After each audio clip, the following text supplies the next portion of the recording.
Hey guys, welcome to another episode of Genuine Chit-Chat. This week is part 2 of my chat with Steve. Now, if you tuned in last week, you'd know that Steve is a friend of mine who's a homosexual man, and in last week he spoke about how it was to grow up gay, sort of bullying, the acceptance, that sort of thing, including, what the family, sort of how they reacted to it, and generally talking about sexism, racism, and that sort of thing. Now, this week is a continuation of that chat, so we do continue obviously on the same sort of themes. I asked Steve at the start of the podcast if he thought that people were born gay, or if it was if it could be a societal thing, or his sort of views on that. So that was quite an interesting part of it. And we go off on a little tangent about names. He randomly asked me if I'd change my name if I could, and obviously I reciprocated the question to him. We then talk about Polari, which is actually a language that homosexuals used to use when homosexuality was illegal. It was a sort of theatrical rhyming slang in a sense. That's kind of where it derived from. But he goes into detail about that because I had no idea that there was essentially a gay language, so that's incredibly interesting. And then we just kind of sort of go into the progress in the 30 years, talk about religion a little bit, and we just kind of keep it on that same sort of topic of sort of homosexuality and the LGBTQ plus community from the perspective of a man who's homosexual and grew up in the 80s. So obviously if you haven't listened to the last episode, I'd really recommend that. It's a great chat and these two fit together really nicely. But if you're first time tuning in, you should judge by my intro. I'd say you should be able to have a general grasp of what it is, and it's a really easy to access conversation. Just before we get started, I've got a promo for the comedy cast, and then we'll get straight into it. So, as always, guys, you can like and follow us on Facebook, Instagram, and Twitter. You can email genuinechitchat@outlook.com. You can rate us on iTunes.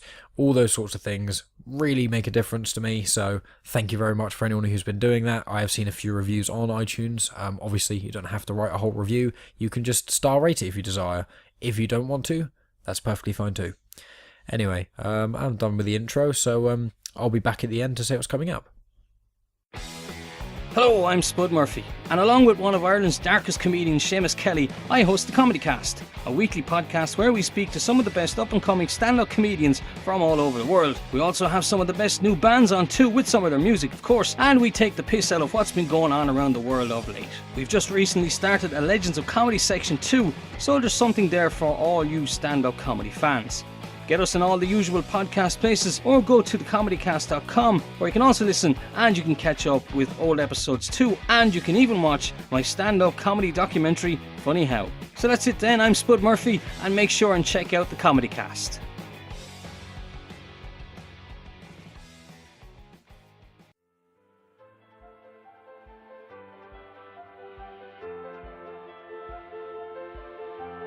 Welcome to Genuine Chit-Chat, where we have honest conversations with interesting people. And I'm your host, Mike Burton.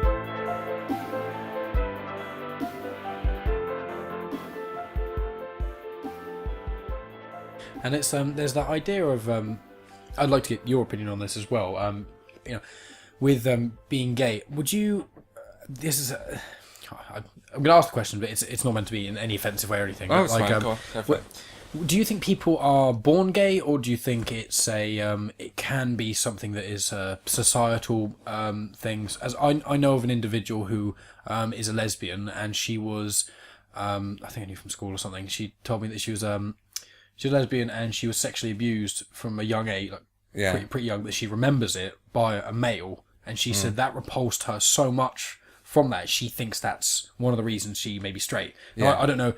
I'm not willing to say that I know anything about sexuality in psychological senses or anything. I know that there's the sort of oral, anal, and phallic stages that Sigmund Freud talks about, but that's basically as far as it goes. So, out of interest of your opinion, do you think it is? So I think everyone is born with the potential to have a sexuality. Mm-hmm. Okay. Yeah. Be that gay, straight, whatever, bisexual, and I think everyone is probably born bisexual, almost like a blank sheet, the same as they are with no one's born a racist or or left leaning or right leaning, or any music or anything like that. So I think that you are there are.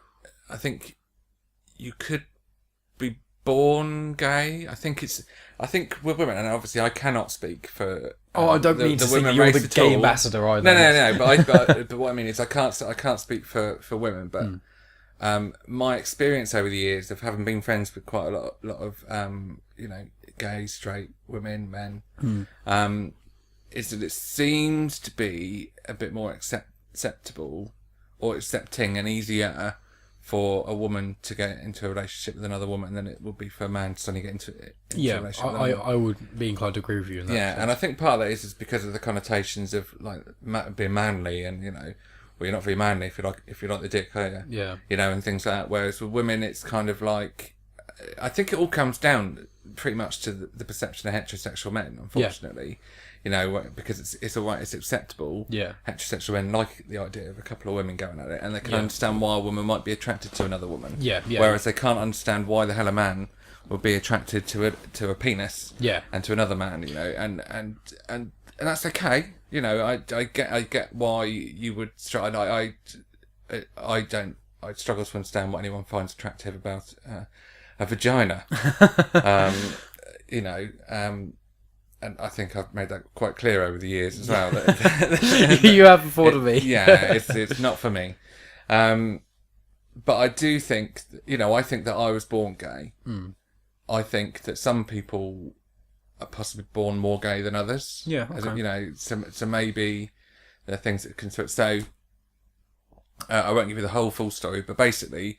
when my mum fell pregnant with me, she needed a bit of extra help to be able to carry me to full term. So they put a stitch there somewhere.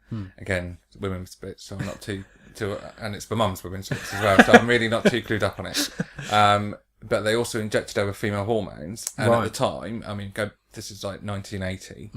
And they said that if you have a boy, it could make him gay. Okay.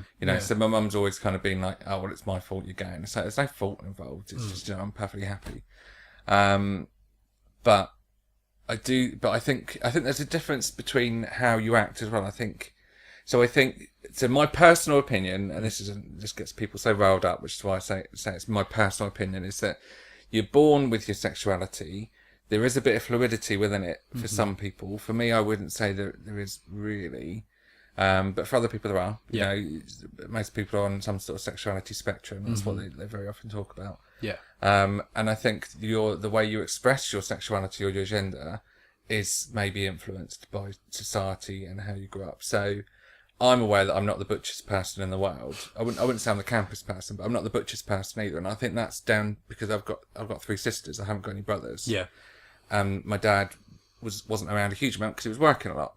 So it was very predominantly female orientated. That's not to say that's why I'm attracted to men or anything like that. But a lot of my characteristics are kind of almost learned, and that's where you learn things. That's where you learn is your surroundings when you're growing up. Yeah.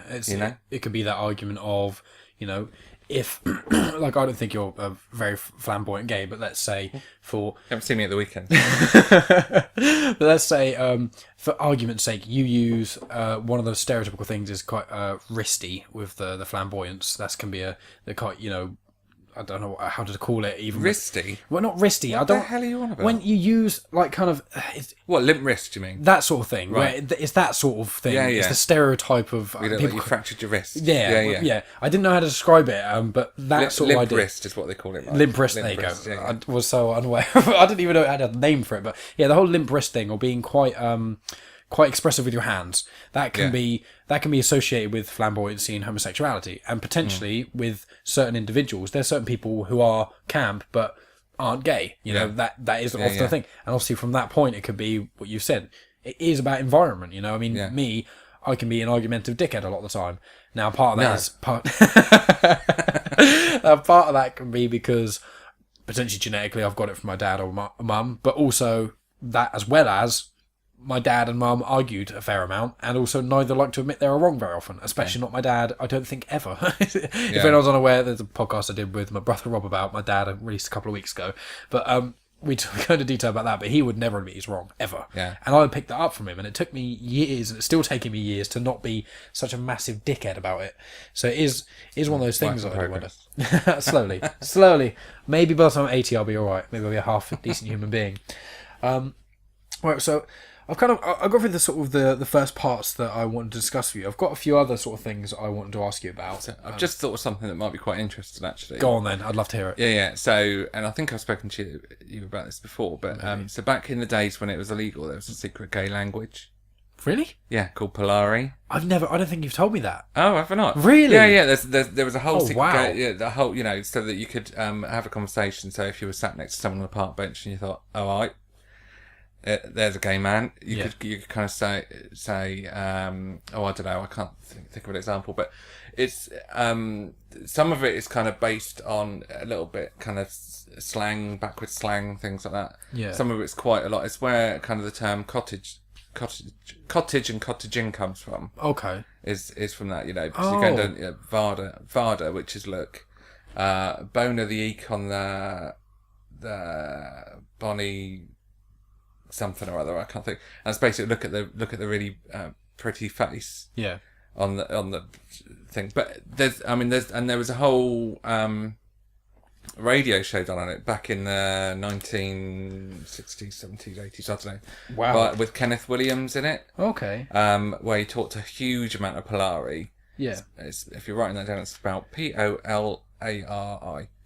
Wonderful. And you just search, you can find like Polari dictionaries. Well, kind of, it's essentially just people that compiled stuff, but there's loads of it. Yeah, that's really interesting. I've never heard about that before. Yeah, but obviously, yeah. I'm a straight white male in 2018, so Yeah. why would I have? That is crazy, but it's good that like they had that sort of thing of it, but it's upsetting that essentially with cottaging, one of the things that it kind of almost one of the reasons cottaging became so associated, especially with gay men, was because you had to hide it. Yeah. So it was either that or nothing. Yeah. And it's upsetting that was even the case. Yeah. But yeah, I didn't know about the language Polari. I'm definitely gonna look that up. That sounds quite interesting, actually. Yeah. And you can find I think it's on YouTube. You can find clips of like the show, and there's an actual video.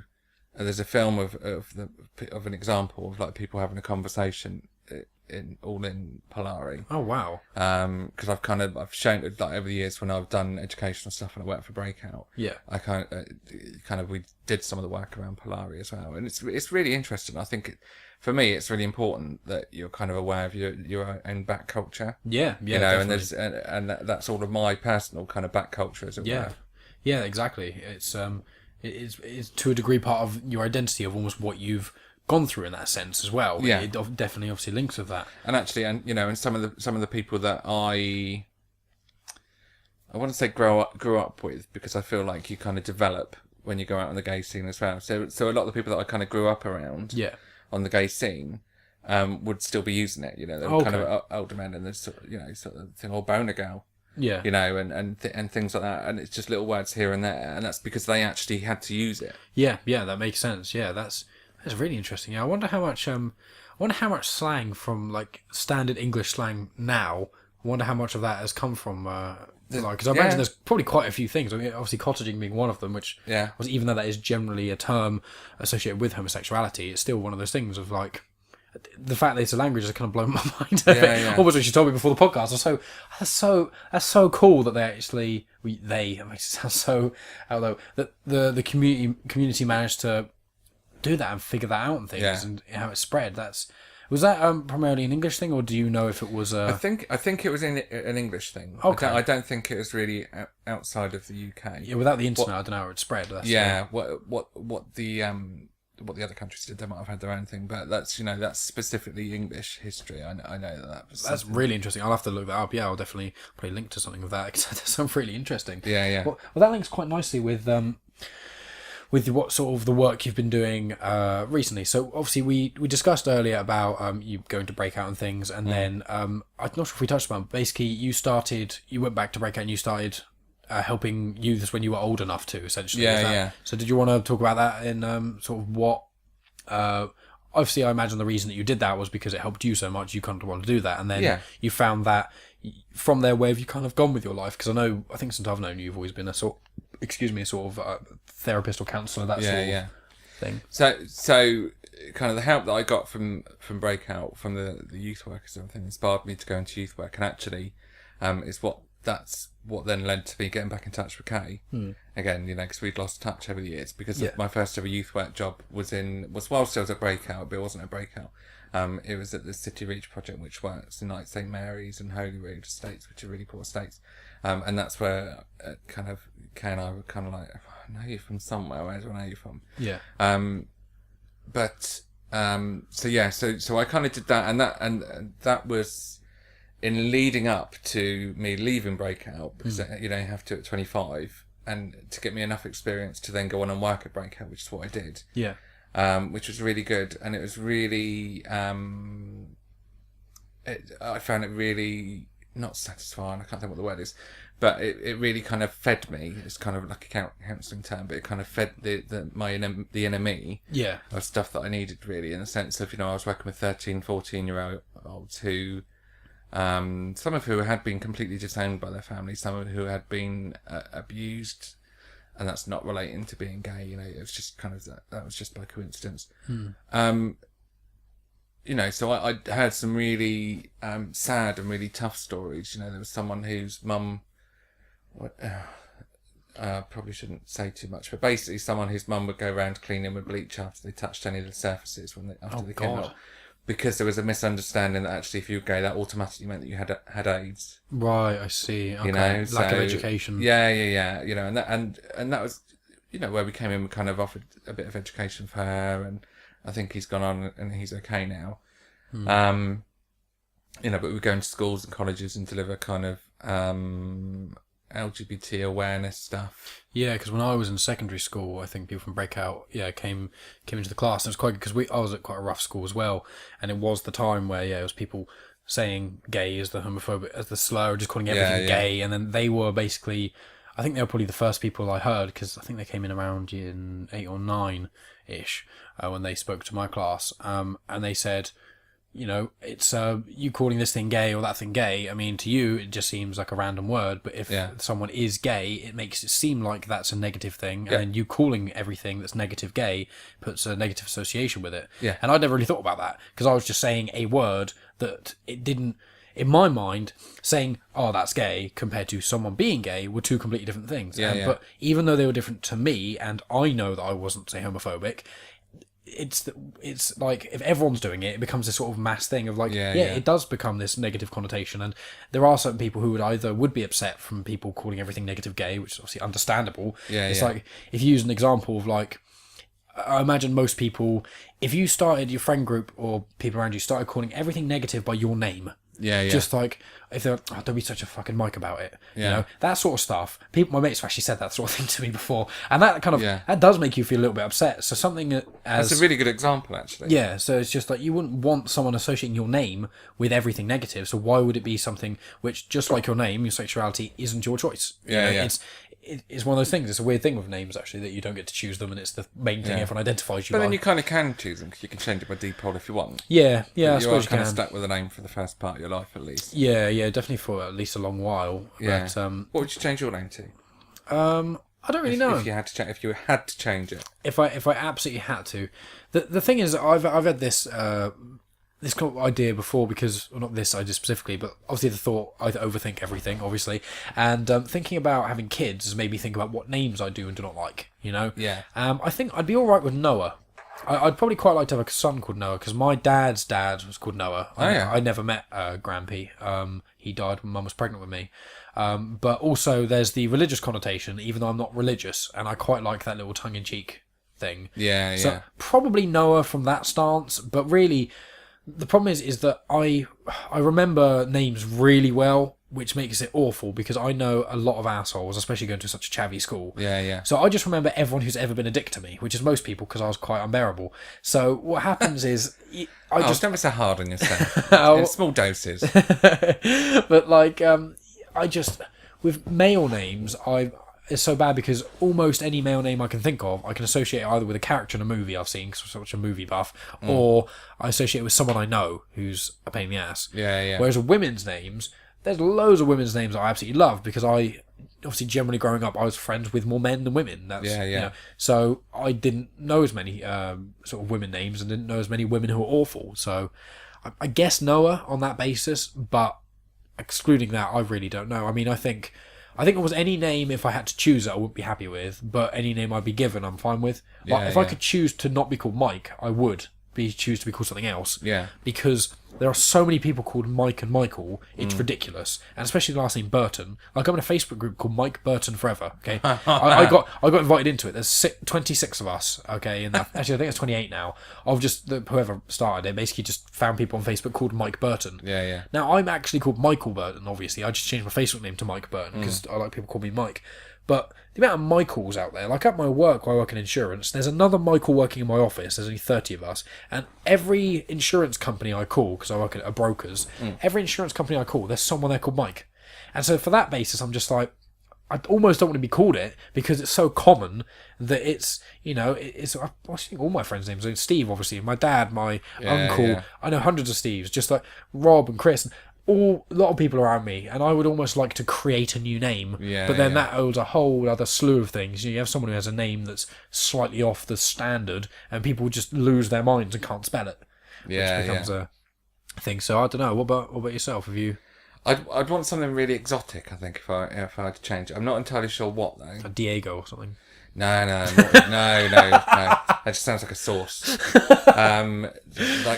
Something even more exotic. I don't know. Horatio. Ralph Lauren. I don't know. Ralph Lauren. No, I don't know.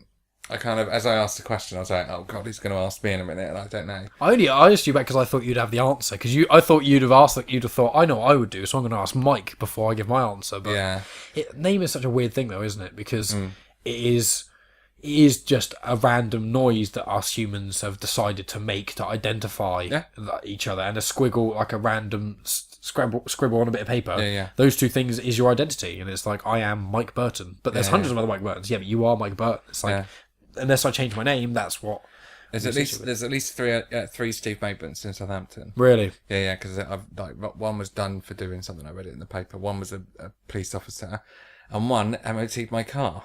Really? Yeah. Wow. Which confused the fuck out of both of us. I can imagine. Well, go ahead. Because I kind of went to pick my car up, and the bloke on the thing was like, hang on a minute, hang on. Because obviously it said Steve Maidment, and Steve Maidment had MOT'd it. And he's like, I'm not sure about this. And he's like, Steve? And he's like, right, okay. He said, sorry, I was just really confused because Steve Maidment's MOT'd your car. And I was like, all right. Okay. I was like, okay, great, just give me the car. Let's go. But so it was just kind of. So I'm aware that the short version of that is I'm aware that it's a more common name than people would think. Steve Maidment. Yeah, well, it's like with me. Whoever was at the Chamberlain who decided to do this is an idiot. They put me in a tutor, okay, with someone else called Michael Burnett. Right, out of everyone in the whole year, okay, why would you put Michael Burnett and Michael Burton in the same class? I remember going to a parents' evening once, and the teacher, as soon as he started reading it, I was so certain he got it mixed up, and I was correct. And he was like, Michael, he's not doing that great. He's achieving the grades, but he seems to not be attending class very much. And I was like, wait, what? And I was like, you sure you've got the right Michael? And he's like, yes. And he read the whole thing out, and they're like, okay, what was his grades? And it was like C's, D's, and E's. And they were like, what? And are you sure? And the guy was like, yes, Michael Burnett. I was like, it's Burton. It's like, oh, so you're my tutor. You should know this. But like, that, just to add that level of confusion to people for no reason, it's just like, why put me in the same tutor as Michael Burnett? Why? I went to school with, there were 11 other Steves in my year. Oh my God.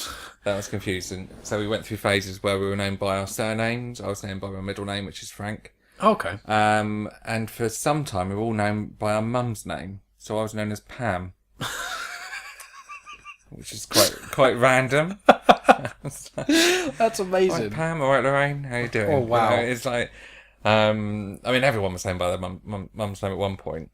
Because Lorraine wasn't a Steve. I can't remember what his real name was, but I just know that we used to sing, I can see clearly now, Lorraine. That's going to used to hate it. That's good. That's a nice little rhyme. Yeah. I do like that. Yeah. So if we sorry, gone off on a bit of a tangent. That's the point. That's what I like about these conversations. Is it's not meant to be linear and just. If it was exclusively things that I can think of before even recording, then most of the conversation would be quite boring. I'm only half of it, even though I'm hosting. But it's like So one of the things I was going to ask about was it was more with your work with Breakout and things like that. I know it's baking in here. I might have to take another break in a minute. if you want to take another break, now would be the good time, and then we can do the final third of the podcast afterwards, if you'd like. If you want. If you want. Yeah. How long have we been this time? This is now in total about 1 hour 20. So if we I can't believe it's been that long. Since the last one, we've done 35 minutes. So we can have another break, do about another half hour or so if you're game with that. Yeah. Yeah, yeah. Yeah. It's just because I am also sweltering here now as well. Cool. So it's got really hot really quickly. Yeah, it's because we're talking so much. That's exactly. yeah, Exactly. So put a pause in this and come back to it momentarily. Okay. Gonna go again for part 3, even though it will be released as 2 parts, but still. Sponsored by Lidl's. Sponsored by Lidl's. Asda. Why pay more? Tesco. Every little helps. It's not just M&S food. Oh, it's not just food, it's M&S food. I've ruined it now. I've ruined all the fake ads. Oh well. So back on this. So I think the last, what we were talking about before, we've kind of gone loads of different tangents, which always makes podcasting great. I was going to ask you, obviously you now work in sort of counselling and that sort of thing. We've kind of got into a little bit how you essentially went through Breakout, and then that kind of pushed you in that sort of general direction. So I was gonna ask about your general opinion at the moment of, let's go for the politically correct left. Like, obviously, I'm quite left-leaning as well. I assume you are. Yeah. And just what, like, obviously, I'm going to use the word now, but just to clarify, even though I absolutely despise saying it, but the word faggot, saying it, even in this context, it's not quite, it's almost as bad now for me personally as the N-word, because it's just such a loaded term. I have said the word in the past when I've been younger in school and not really understood the sort of ramifications of it. Talking about the F-word, not the N-word. But it's, with that, obviously I'm very happy that is not, if you said that loudly in public, there'd be at least one person to tell you to shut up, sort of thing. It's good that that's now become the norm. But there's that line of political correctness gone too far. Now, obviously, not saying the F word is good, or I don't want people saying that. But when you get like with sort of gender, for example, when you've got, I believe there are 4 general genders. It's male, female, both, or neither. That's kind of how I look at it. Both or neither? Well, yeah, it's kind of, you can either think that you're male, you're female, you're both, or you're neither. I think within saying that, it slower doesn't explain it anymore. I know. What I'm saying is, like, my general idea of it is you kind of fit into one of those categories. Right. I wondered what your opinion of that was, and what sort of. So I think it's a very like sexuality. I think gender is a very personal thing. Yeah.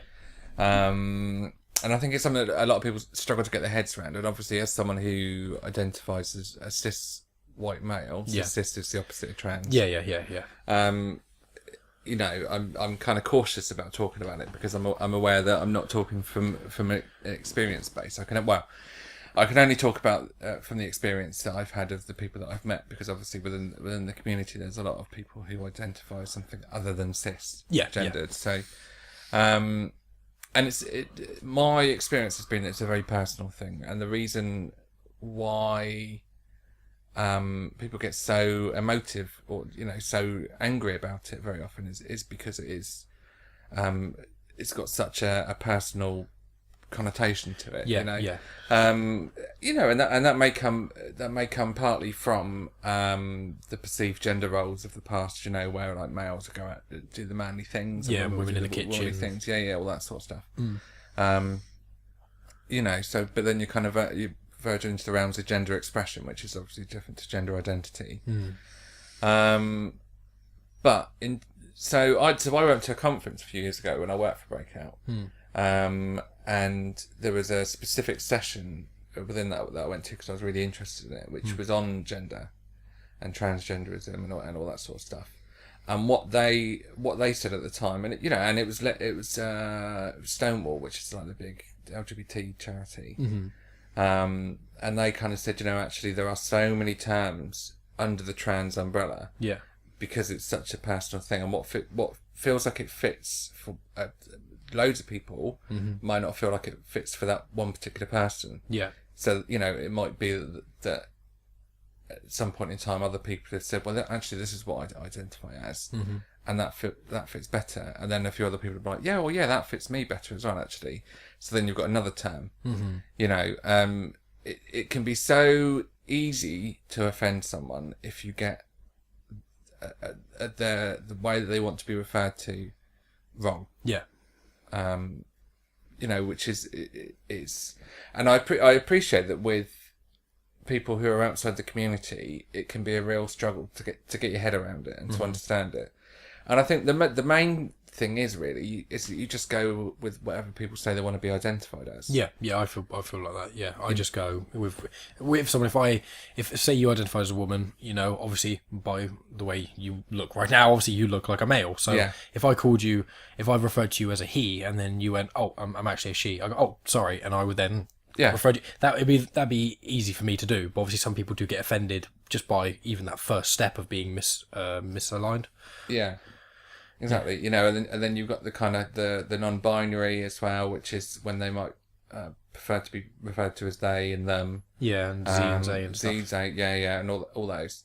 But even within that though, some people would prefer to be referred to as they or them over Z or they. Yeah, you know, and this is where it's a bit of a minefield, really.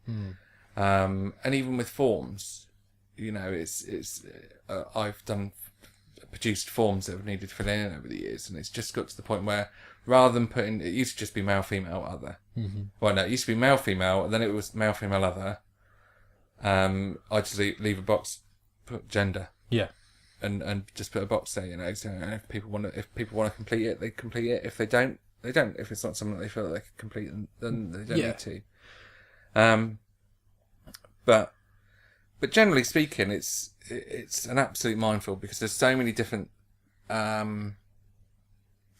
subtleties within the differences in some of them, you know, and even the terms that people refer to, you know. So if I think about being within the LGBT societies, the lesbian, gay, bisexual society, there's loads of different labels that people give ourselves in that as well. Right. You know, so for example, I'm quite happy being referred to as queer. Right. I'm quite happy being referred to as gay. If I find it really offensive if someone calls me a gay. Yeah. I find it really, really offensive. And I couldn't tell you why, but I just do. You know, so that in itself is a minefield. But then equally, I've known people who are mortally offended by being called queer. Right. You know, but whoever's doing it. Yeah. You know. Whether it's me, someone else from the community, anyone.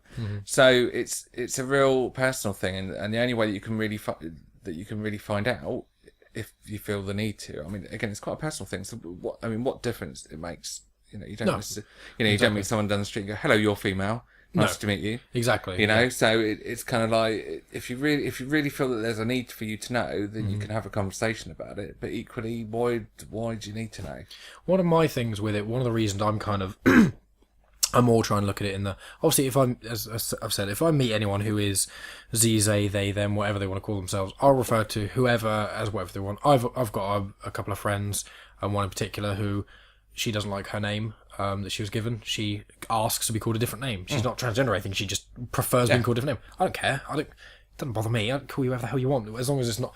If your name was like supercalifragilisticexpialidocious, I'd be a bit like, can I just refer it? Just call you Soup or something. If you're real, you know. Apart from like a really big example of that, it's like I don't really care. But my idea of the four genders is more so, not even four genders, but four identifying of the genders, is more so. It's obviously I'm clarifying that I'm not enlightened in this because I'm a cisgender white male who's straight as well. But in my mind, it's kind of, I don't like people trying to. When people say they're gender fluid, like they wake up one day they feel gay, wake up one day feel male, one day feel female, etc., etc. Yeah. I kind of look at it in like, why do you have to wake up and feel one way or another if the idea of what we're trying to put forward is that male and female, they are different to a degree in certain aspects, but they shouldn't. They are equal regardless. Yeah, you know? yeah. We are different, you know, in certain ways, mainly due to the hormone sort of differences. You know, females generally produce more estrogen, males more testosterone, and that does affect things. There's difference in brains as well. Exactly, yeah. And I think females' brain sizes are actually slightly smaller. However, I will clarify that because that sounds really sexist. It's I think the amount of they use more of it. Yeah, what's that? And I think they have like a certain amount of they have more wrinkles in the brain. Therefore, there's actually more surface area compared. So it's like they basically even out. You look at all the studies of male and female intelligence, it's pretty much always even. It's very rarely not. But my idea of it is I don't like splitting hairs too much about gender because I kind of want it to be everyone is equal no matter what you identify as, and you shouldn't. I'm not telling people they can't. I just question why with gender fluidity more so. That's the main one that gets me. I'm a bit confused about, which is if you're born male but you feel like you're female and you want to change, that's fine. If you feel like you want to identify differently but you don't want to go through surgery, that's fine. Any of those things I'm 100% okay with. It's just the gender fluidity of thinking you're a different gender every day. That's the main thing that just kind of confused me, because I just feel like, well, I know females who are, in air quotes, more manly than I am, and I know... It's not hard, Mike. Well, exactly. I'm not exactly I don't like football, I don't like beer, and I'm pretty cuddly, so it's like, I'm not the most, air quotes, manly man, but I know men who are more feminine. I know, I don't view them... Men who... If I know a man who likes crochet and ballet, and really loves... I like crochet. Well, there you go. I don't view him as less of a man, I just go... You like these things, which to me, everything is genderless in a sense of whatever you like is genderless. There is that idea of if you give little boys toys, a higher percentage of them will generally go for Action Man than Barbie, but men do still go for Barbie. It's not a problem, and a lot of people argue that can be a societal thing. Some people say genetic. I just look at it as, I don't really care. People can do whatever the hell they want and like whatever they want. Yeah. So it is just that gender fluidity thing is the only thing that I've got a little bit of a thing with, because I just think you shouldn't.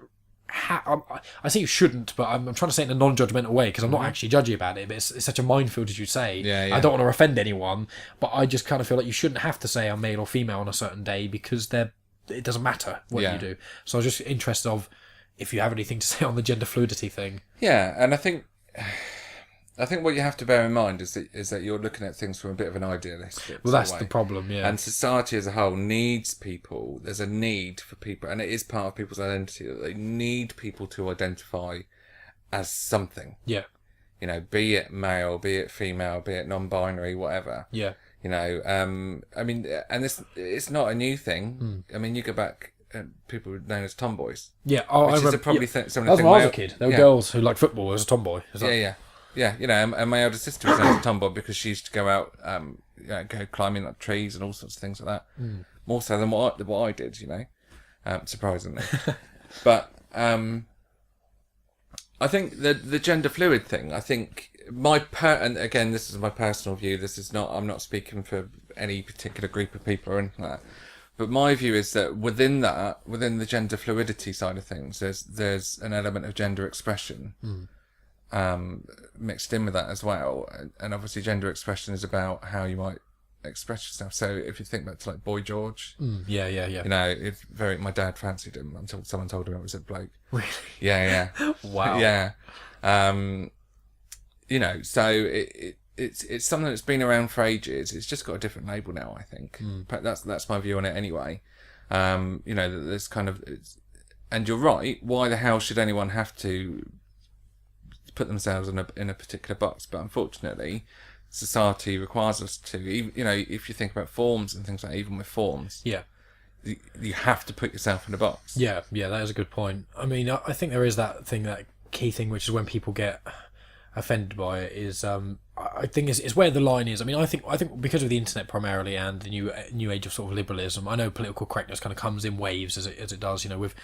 Fortunately with the feminist movement and obviously other ethnic minorities getting rights, all these things, which obviously should have been a thing from the start, but regardless, with this whole political correctness movement and that sort of thing, it's basically the majority of it, like probably 90% of it, is actually spot on. But there's a slight amount which is too over the air quote the line, in a sense of too politically correct, too much of this. Not saying gender fluidity is one of them. I'm just saying, people saying there are 58 gender pronouns and that sort of thing. I haven't got a problem with there being 58 gender pronouns. Yeah. But a lot of people, also some people, do have an issue with that, and I think there's like that pushback of a little bit too far, in a sense of being a bit too far in one way, and then you've obviously got the other side which is not being pushed far enough. And I think it's just a transitionary period of everyone kind of being more so on the same train of thought, sort of thing. Yeah. So I kind of view it like that, and I try to look at it with an open mind. And I suppose the labelling thing is correct, but I just find people shouldn't be offended by filling in medical forms and being honest about it. As in,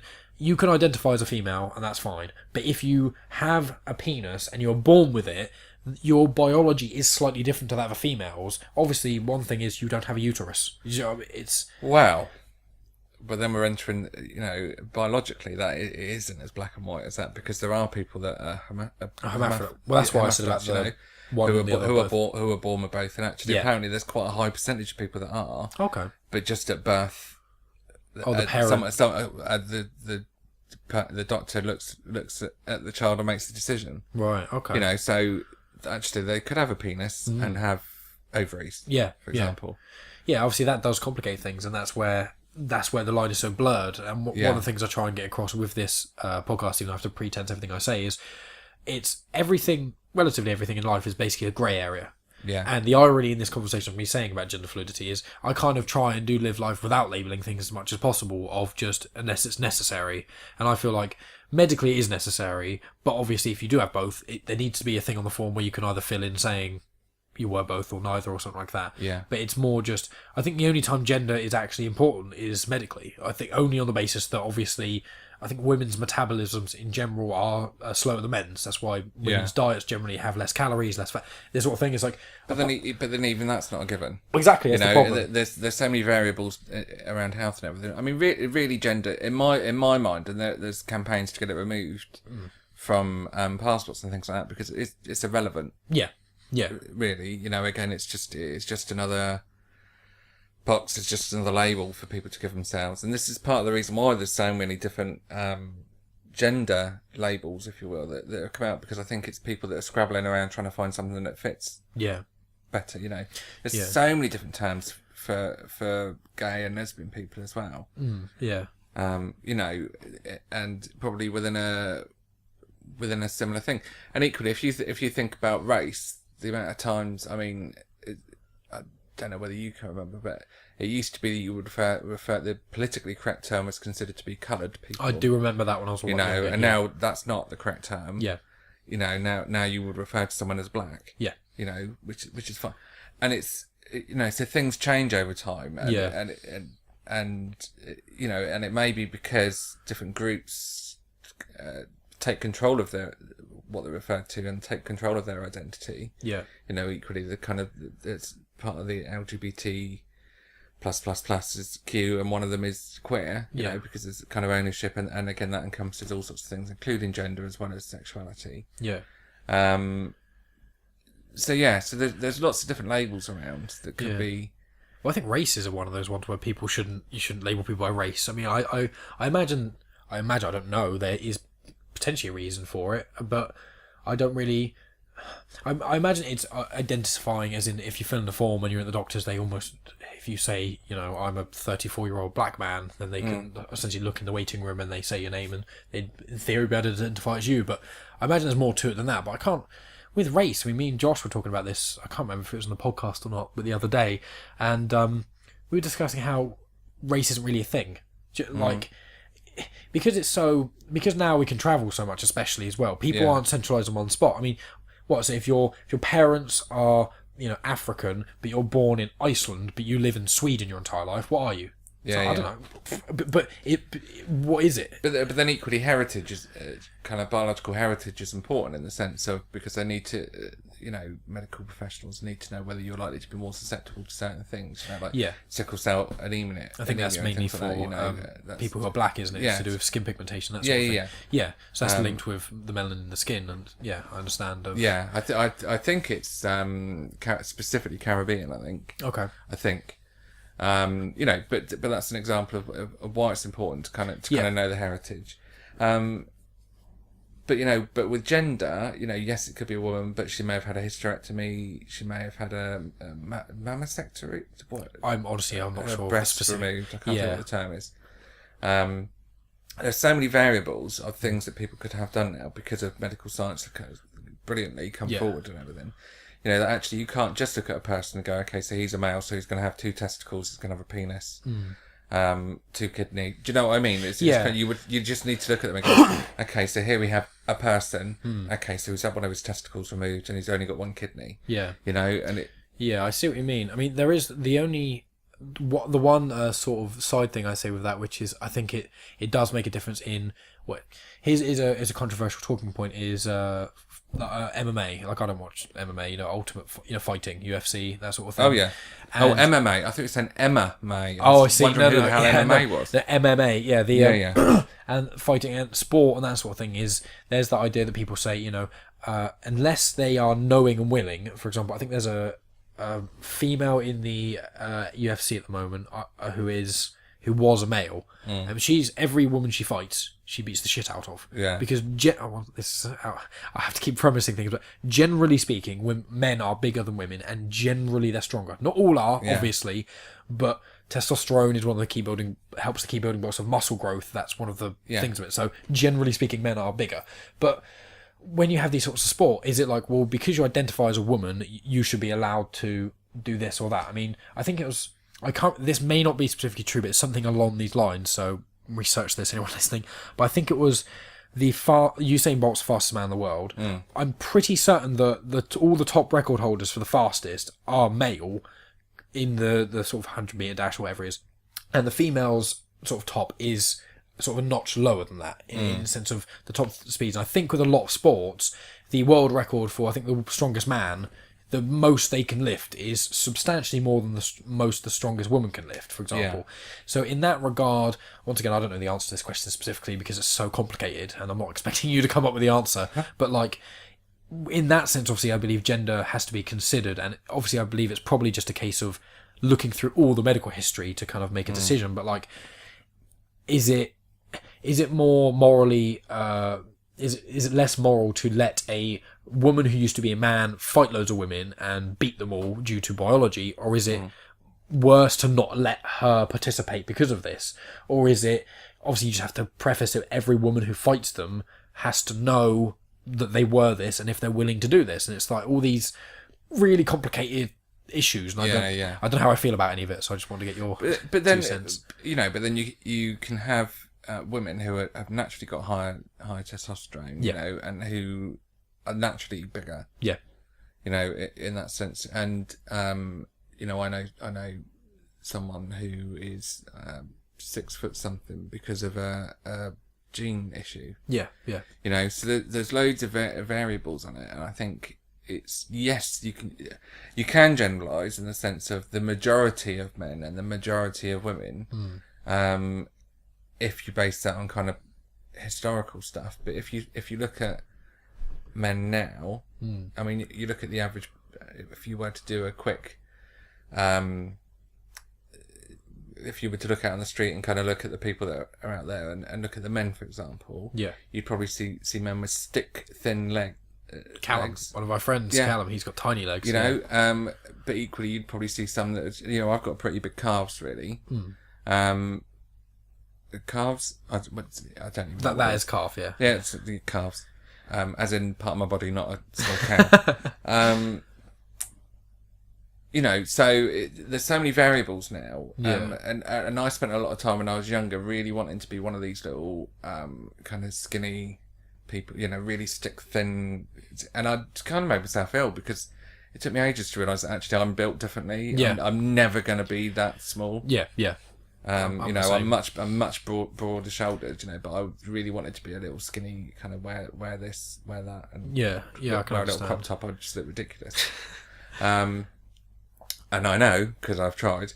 But I guess that's my point really, is that it's the things have changed, that we're more biologically diverse, I guess, in the sense of how we're made up. Yeah. And so it's, yes, you probably get the extremes where you get, the blokes who are built like brick shithouses and the women that are built like that as well. And equally the women and men that are both really meek and mild and very small. Yeah. But there's a lot of variance within all. It's almost like there's a spectrum. Yeah. It's like the grey area of life. Everything is. Seems to be. Nothing is as black and white as it used to be. And that isn't a bad thing, I mean, if you go back, I don't know, 100 years, a woman who was really tall might be a circus freak. Yeah, I imagine that probably was the case years ago. I mean, it wouldn't. I mean, 100 years ago, maybe not, but I'd say 200 years ago, almost definitely. In, I'd bet money 200 years ago, in the early 1800s. Yeah, 6 foot. If she was like 6'10", and she's a woman, I'm almost certain that would be. And equally, like a man who was 3 foot would be considered a freak as well. And now we that sort of thing. And now we all know that it's dwarfism And there's these things equally like the bearded ladies and things like that, where we know that that's obviously a hormone imbalance. Yeah. That's probably causing that. So there's loads of examples throughout history of how there's been variance. I think to kind of say, well, you can't participate in this because you used to be a man or whatever, is a bit like saying, well, you can't participate in this because your testosterone levels are higher. Yeah. And that in itself is discriminatory, because then you're not just specifically for that one person, it's discriminating against all of those women, for example, who have got higher testosterone levels and who are built bigger. Yeah, I think these issues come from, it's always sort of, where's the line, in a sense. Like, for example, with most people, I think most people are fine with transgender and that sort of jazz as well, and obviously I am, but then it's that thing of where's the line, and it's the line of, for me, it's when you get into the realms of otherkin. Now, I'm not saying it bothers me if someone says they identify as a dragon or something, but it's one of those things where it's like, I'm fine calling people whatever, but if you generally think that you are otherkin and you are a dragon reborn as a human, it's like, at what point do you look at that as okay, that's just you, or what point do you look at it as, is there something wrong with you? Now, I'm not saying with transgender, because I think that's a lot more, essentially a lot more ubiquitous, and also it's almost easier to understand. It's like, well, you're essentially a really easy way to look at it, if for really minimalist terms, is basically your body is a gender and your brain is a gender. Most of the time they're the same, but a lot of the time it's not. And that, whereas when you get some of the weirder things like otherkin and that sort of like, I believe I'm a fox and I was reborn as a human, it's like, where, I'm not saying where the answer of the line is, but I think that's where the difficulty lies, both with MMA, fighting, all these sorts of things with gender. It's everyone's line in the sand is somewhere different, and that's where the conflict all arises. But then I think it's important to remember that it is other people's lines, and exactly. It's not ours, and it's fine for us as cisgendered males to kind of comment on these things and talk about them, but actually it's other people's business, and this is, I guess, kind of going back to the point that I made before, it's no one's business. It's kind of irrelevant. Why is it important? And it comes down to, as human beings, we need to categorize everything. Everything needs to be categorized in a way so that we can understand it. And identify it. And if you kind of go back to the whole, I mean, I don't know for certain, but I would imagine that part of the reason why race is recorded is so that they could say, you're black, you go over there. I imagine race was due to racism, essentially. It'd be a segregation. I imagine gender, I'm not saying, with gender it's a bit different because it's quite an obvious thing, where if you see someone naked in the way we used to understand gender, but obviously before, even now, women have been treated badly, very differently to men over the years, and actually there was segregation as well. 100%. You're a woman, you can't stand over there with the other women. You can't vote, you can't do this, you can't do that because you're a woman and you deserve to be in the kitchen or whatever, and you're a man, therefore you should go off and fight wars. And it's ridiculous. I'm glad for how far we've come. But I think it is that sort of moral grey area of it all.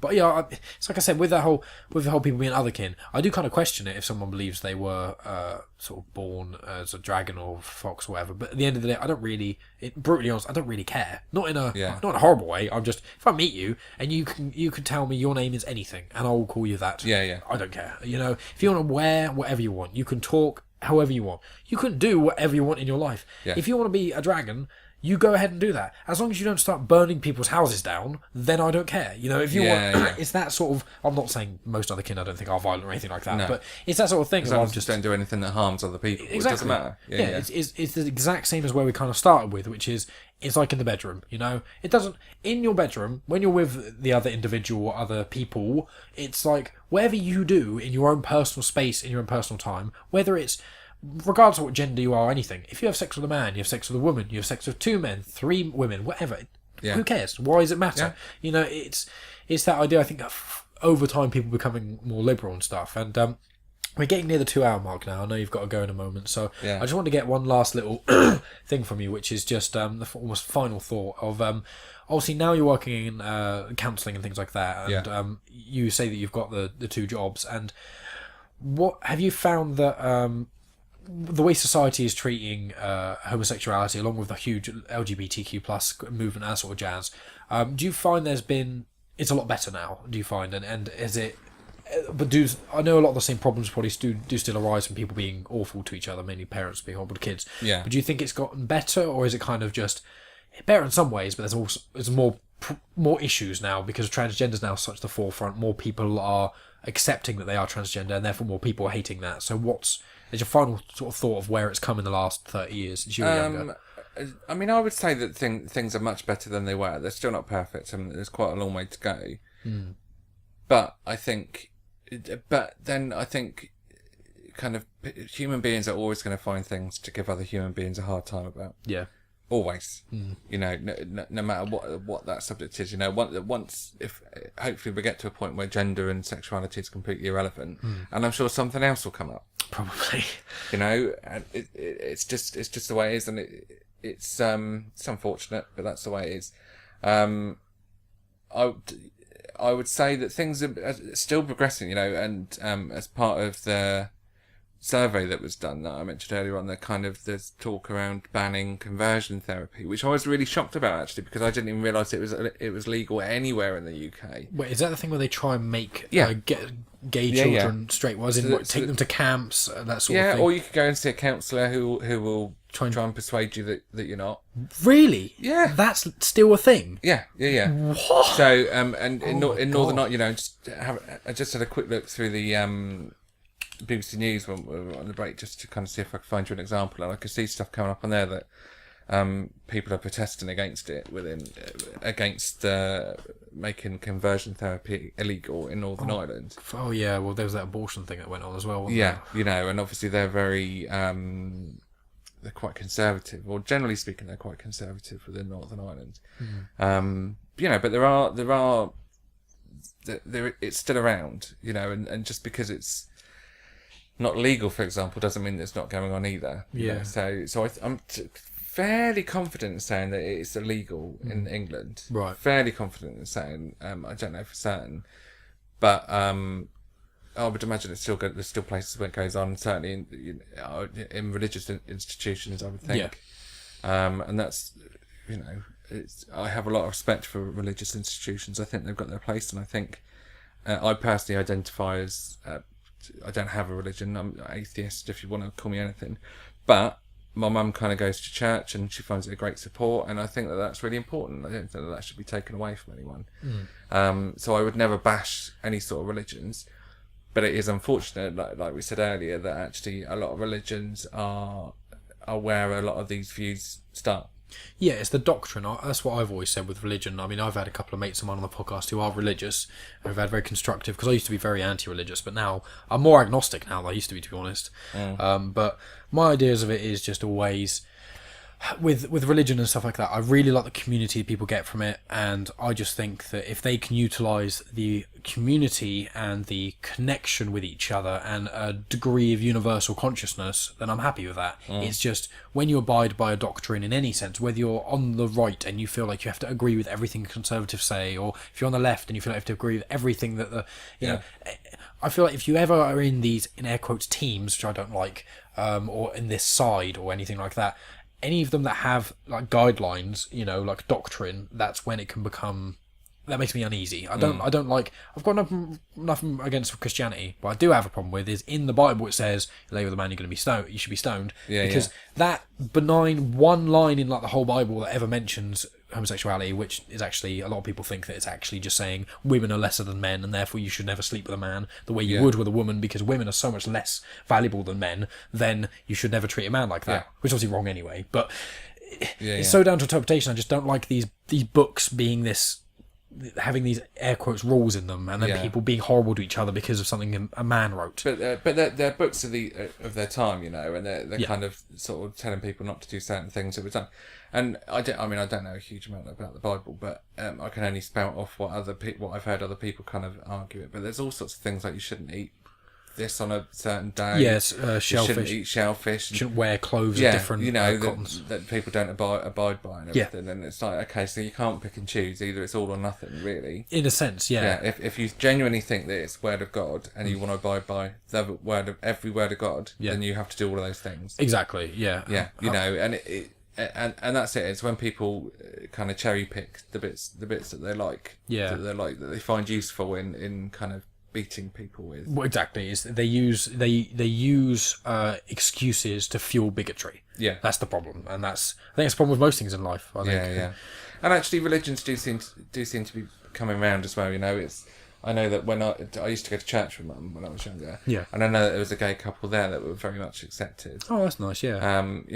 Which was really good, and I never felt pushed out or anything by the church. I just felt I kind of made up my own mind on things and just decided that I thought it made no sense. You just got to find your way in the universe. You got to find your way of living how you want to live, whether you want to worship something or not, if you believe this thing is existent or not. As long as anything you do should always make yourself feel good or make others around you feel good, or be a means to an end of it. Yeah. You go to work, it doesn't make me feel good, but it gives me money, which can make me do things that eventually makes you feel good. And it's just the basis of try not to be a dick to people and try and be nice. It's a good way to live. Try not to be a dick. Exactly, and I think that's a good way to end it. So, wonderful. Well, thank you very much for coming on, Steve. I really appreciate it. You're welcome. It's great. Yeah.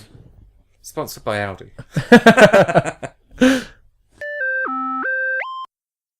And that's the end of part 2. Thanks as always for tuning in, guys. Just to clarify, next week I've got my buddy Dom coming on. Some of you may remember Dom from episode 9 where we spoke about hunting, airsoft and religion. I want to have him on again because I love chatting to him, first of all, and also because as he has conflicting or different views to me politically and in quite a few other aspects, it always makes for a good conversation, because even though we don't agree on everything, Dom is always very respectful and I reciprocate that. So it's a very nice chat me and Dom always have. We had 2 chats. The first one was just a general chat about this, that and everything. It's a real good chat if you just want to kind of just chill out and listen to 2 mates have a bit of a laugh. And then the chat after that is a much more political one. I've also got one sorted out with Wayne, the paleontologist. His sister, Belinda, I had a chat with her and I've got that recorded that I'll be releasing probably after the one with Dom, maybe a little bit later. I've got one coming up that I'm going to get recorded with Reese and Josh. Obviously Josh is the co-host of Science But Simple. I say co-host, he knows all the knowledge, I'm just the prat who listens. And Reese was on the very first episode of Genuine Chit-Chat and was on an episode a little while ago about transgender. So I'm going to have those 2 on. We're going to have a gaming episode. And I've got a few more in the pipeline that I'm going to be recording over the next few weeks as well. I think I'm going up to London in a couple of weeks to do a collaboration with someone up there and go to a little podcast event and things. So hopefully I'll have a lot more cool things to talk about. I've got a few people I'm just waiting to hear back from and things. So, exciting stuff on the way. I think that's pretty much it for now. Just as a reminder, if you've made it this far to the podcast, I appreciate you, so thank you very much for that. And if you feel like it deserves it, you can rate us on iTunes. You don't have to write a big review or anything like that. You don't even have to write any review. You don't even have to do the star review. It's 100% your choice. But if you do choose to, I'd really appreciate it. Especially if it's 5-star review, but that isn't mandatory. You can like us on all the usual social media things, Facebook, Instagram, and Twitter. Twitter, I generally just talk nonsense on there and occasionally put my random thoughts on there. And then Instagram, I think if any of those random thoughts are good enough, in air quotes, then I often screenshot the tweet and put it on there as well.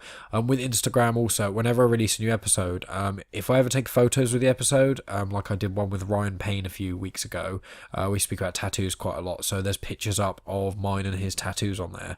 One I did with Wayne and Josh a couple of weeks ago, that was... we spoke about animals quite a lot, and I've put up a couple of pictures with like the Komodo dragon and the viperfish and a few other things there. So Instagram's quite a cool place, and I often put music recommendations on there. I do shout-outs for other podcasts and things. So if you're quite a regular listener to Genuine Chit Chat, I'd recommend following me on Instagram because, well, I say me, us, it's interchangeable because it is just me at the end of the day.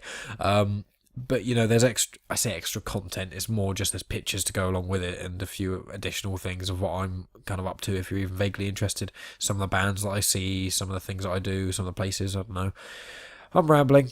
If you want to follow me on Instagram, go ahead. If you don't, as I say, nothing's mandatory, and I just appreciate anyone listening this far. So, thanks as always for tuning in, guys, and I'll talk to you next week.